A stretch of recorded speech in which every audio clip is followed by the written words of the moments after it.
என்ப நாடா வளர்ந்தன நாடல்ல நாட வளம் தரும் நாடு என்கிறது தமிழர் மறை. ஒரு நாடு அந்த நாட்டு மக்கள் எல்லாவற்றையும் நாடித்தான் பெற முடியும் என்ற நிலைமை இல்லாமல் இருப்பதுதான் சிறந்த நாடாக இருக்க முடியும்.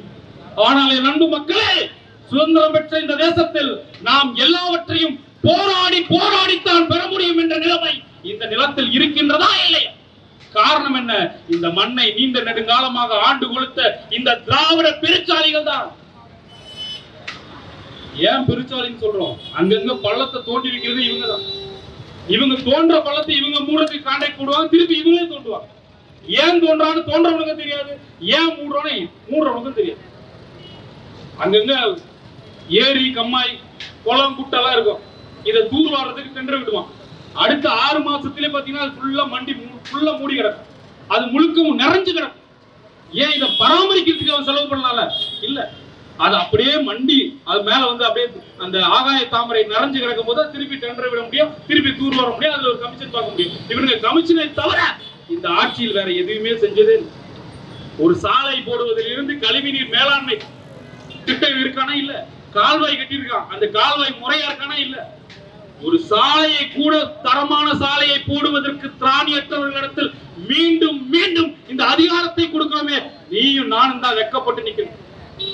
இவர்களுக்கு மாறி அதிகாரத்தை கொடுக்கிறோம். அவன் என்ன பண்றான்? 5க்கும் 10க்கும் அரிசிக்கும் பருப்புக்கும் கையேந்தி நிக்க வைக்கிறான். நீ காசு கொடுத்தால் வாக்கு செலுத்துவன்ற ஒரு மனநிலையில் அவன் உறுதி அளிக்கிறான். இவனுக்கு தேர்தல் வரும்போது மகளிருக்கு உதவித்தொகை, மாணவர்களுக்கு உதவித்தொகை, அரசு இலவச பேருந்து, இன்னும் புதுசா கொண்டு வர, ஒருத்தர் பைக்கு கொண்டு வரன்ற, ஒருத்தர் காரே கொடுக்குறன்ற. காரணம் என்ன? மக்களை ஏழ்மையிலே வச்சிருக்கான். நீ நல்லா சிந்திச்சு பாரு. ஒரு நாடு சுதந்திரம் பெற்று 78 ஆண்டுகளை நிறைவு செய்த பிறகும் அந்த நாட்டில் ஏழை மக்கள் வாழ்கிறான். வாழ வழி இல்லாமல் வீதி ஓரம் படுத்து கிடக்கின்ற நிலைமை அந்த மக்களிடத்தில் இருக்கின்றது என்றால் இது ஒரு சுதந்திர நாடா? இது ஒரு வல்லரசு நாடா என்றால் இல்லை. மாறாக மக்களை வைத்து ஏற்றி பிழைக்கின்ற, வரி ஏய்ப்பு செய்கின்ற ஒரு நாடு. மாநகராட்சியை கண்டிச்சுதான் நம்ம பேச வந்திருக்கோம். ஆனா இந்த நாடே அப்படிதான் இருக்கு. ஒட்டுமொத்த நாடு அப்படிதான் இருக்கு. வரி வாங்குறோம். வரி ஒரு காலத்துல எதுக்கு வாங்கினா? கோயில்ல தான் வரி வாங்குவோம். ஏன்னா கோயில் வரி வாங்கி ஊருக்கு நல்லது செய்வாங்க. அதுக்கப்புறம் அரசர்கள் வரி வாங்கினாங்க. அரசர்கள் வரி வாங்கி போர் நடத்தினாங்க. மக்களுக்கு தேவையான பொருளாதாரத்தை வைப்பா வச்சிருந்தாங்க. ஆனா இந்த நாட்டுல நீ வரி வாங்குறிய, எனக்கு என்னவா திருப்பி கொடுக்குறோம்? நாங்க எத்தனை முறை கேட்கிறோம். நீ இதுவரைக்கும் பதில் சொல்லிருக்கியா? என்னிடத்துல வாங்குற சோப்பு, சீப்பு, ஷாம்பு, நீ குடிக்கிற சாராயம் வரை அத்தனைக்கு வரி. இது எனக்கு என்னவா திருப்பி கொடுத்திருக்க? என் மக்களின் நலனுக்காக அது என்னவா திருப்பி கொடுத்திருக்க? இந்த கேள்விக்கு பதில். ஆனா வரி கட்டலன்னா ஜப்தி பண்றதுக்கு மட்டும் வாசல்ல வந்து நிற்பான். ஆனா வரி கட்டவன் நிலைமை என்னன்றத பத்தி யோசிக்கிறதே. எனக்கு ஒரு வேலை வாய்ப்பு உறுதிப்படுத்திருக்கியா? ஒரு வேலை வாய்ப்பு இல்ல.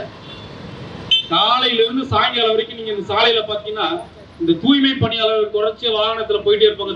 தெருவா வீடுகளில் இருக்கக்கூடிய குப்பைகளை வந்து வாங்கி அவங்க எடுத்துட்டு போய் கிடங்குகளை கொடுத்து அது குப்பை மேலாண்மைக்கு போட்டு அதை ஏதோ மறுசூழற்சி எல்லாம் பண்றாங்க. ஆனா அவங்களுக்கு முறையான ஒரு கை உரை இருக்கான்னு கேட்டா இல்ல, கால் உரை இருக்கானே இல்ல. மேல ஆடையில வந்து அவங்க ஒரு நிறுவனத்தோட பேர் மட்டும் போட்டிருப்பாங்க. ஆனா அவங்க இருக்கிற இடத்துல பாத்தீங்கன்னா நீ காரி உமிழ்ந்த அந்த நீர்ல கிடக்கிற குப்பையும் எடுத்திருப்பான், மலம் கலந்த தண்ணியில இருக்கக்கூடிய குப்பையும் எடுத்திருப்பான், பாட்டில் குடிச்சிட்டு பாட்டில உடைச்சு போட்டிருப்ப அந்த குப்பையும் அவன் எடுத்திருப்பான். அவன் கையில சிராய்ப்பு, ரத்தம் வரும், அதனால தொற்று வரும். அவனுக்கு எந்த மாதிரி நோய்வாய்ப்படுன்றதை பத்தி இந்த நகராட்சிக்கு அக்கறை இருக்கானே இல்ல. ஆனால் இவன் நமக்கு இந்த வரி வாங்கிட்டு இருக்கான். மழை பெஞ்சா வாசல்ல வந்து தண்ணி நிக்குது, தண்ணி மட்டுமா வந்து நிக்குது, கழிவு நீரும் கலந்து நிக்குது. ஏன்னா இவன் தான் கால்வாய் அமைக்கிறதுக்கு திட்டம் இல்லாம இருக்கானே. கழிவு நீர் எப்படி போகுன்ற திட்டம் கிடையாது. ஒரு கழிவு நீர் எங்க போய் முடியும், அதை மறுசுழற்சி பண்ண முடியுமா, மறுசுழற்சி பண்ணி அந்த கழிவு நீர் இல்லாத ஒரு சூழலை உருவாக்க முடியுமானா இவங்க திட்டம் இல்ல. வீட்டு வாசல்ல தேங்கி நிற்கும், இல்ல காலி மனையில தேங்கி நிற்கும், கடைசியா ஏரியில தேங்கி நிற்கும். இவனுடைய கழிவு மேலாண்மை திட்டம் தான். அப்ப மக்கள் சுகாதாரமா வாழ்றானா? இல்ல. நகராட்சியோட தேவை என்னது? நகராட்சியோட செயல் என்னது? நகராட்சி என்ன பண்ணணும்? மக்களை சுகாதாரமா வாழ வைக்கணும். இப்ப மக்கள் சுகாதாரமா இருக்கானா? இல்ல. ஆனா நீ ஏன் என்ன வரி வாங்குற? நீ என்ன வரி வாங்குற? நான் இருக்கக்கூடிய இடத்துக்கு வரி, நான் வாங்கி குடிக்கக்கூடிய தண்ணிக்கு வரி, எனக்கு மின்சாரத்துக்கு வரி, எல்லாத்துக்கும் வரி. ஆனா எனக்கு சுகாதாரமான சூழல்ல வாழக்கூடிய இடம் இல்ல, மறுக்கப்பட்டிருக்கு. அடிமை தேசத்துலதான் எவன் எப்படி போனா நமக்கு என்ன, பணம் வந்தா போதும் நினைப்பான். இது ஒரு சுதந்திர தேசம். இந்த நாடு சுதந்திரம் பெற்று 78 ஆண்டுகள் ஆகிவிட்டது. என் அன்பு மக்களே, வெட்கப்படணும். இந்த நாட்டை மீண்டும் மீண்டும் இவர்களே ஆள்கிறார்களே, ஆனால் தரமான சாலை இல்லை, கழிவு நீர் செல்வதற்கு பாதை இல்லை. இப்படி ஒரு சூழல்ல இந்த நாட்டை மீண்டும் அவர்கள்கிட்டே கொடுக்கணுமா? அவன் ரேஷன்ல இலவசமா 1000 ரூபாய் கொடுப்பான், பொங்கலுக்கு இனாம் கொடுப்பான், தீபாவளிக்கு புடவை வேட்டி கொடுப்பான். இதுக்கெல்லாம் நீ அவனுக்கு வாக்கு செலுத்திட்டு நீ முச்சத்தில் நிக்கிற. ஒரு சாலைனா சாலை ஓரங்கள்ல மரங்கள் இருக்கும். மரங்கள் இருக்கா? எங்களிடத்துல ஒரு கனவு இருக்கு. ஒரு நாடு எப்படி இருக்கணும், ஒரு சாலை எப்படி இருக்கணும், ஒரு வீதி எப்படி இருக்கணும், அந்த வீதி ஓரத்தில் வாழ்கின்ற மக்களுடைய சுகாதாரம் எப்படி இருக்கணும் எங்ககிட்ட கனவு. எங்களை நீ அதிகாரத்துக்கு கொண்டு வர மாட்ட, ஆனா மாறாக இந்த மண்ணை மீண்டும் மீண்டும் வறட்சியாக மாற்றுகின்ற இந்த திராவிட கும்பலுக்கு அதிகாரத்தை கொடுத்து இவர்கள் உனக்கு என்ன செஞ்சாங்க? என்ன செஞ்சாங்க? ஓட்டு போடுற நேரத்துல மூக்குத்தியோ லட்டுல ஒளிச்சு வச்சு கொடுப்பான். ஊராட்சி தேர்தலா இருந்தா, அதே சட்டமன்ற தேர்தலா இருந்தா காசு அதிகமா கொடுக்க வேண்டியது வரும். அதனால என்ன பண்ணுவான்? 1000 ரூபாய், 500 ரூபாய், 2000 ரூபாய்க்குள்ளார முடிச்சு. ஆனா என் அன்பு மக்களே, ஒரு சட்டமன்ற வேட்பாளர் அந்த சட்டமன்ற தொகுதியோட வளர்ச்சிக்காக ஒரு ஆண்டுக்கு 3 கோடி ரூபாய் அவருக்கு கிடைக்கும். ஒரு தொகுதிக்கு அவர் என்னெல்லாம் செய்யலாம்?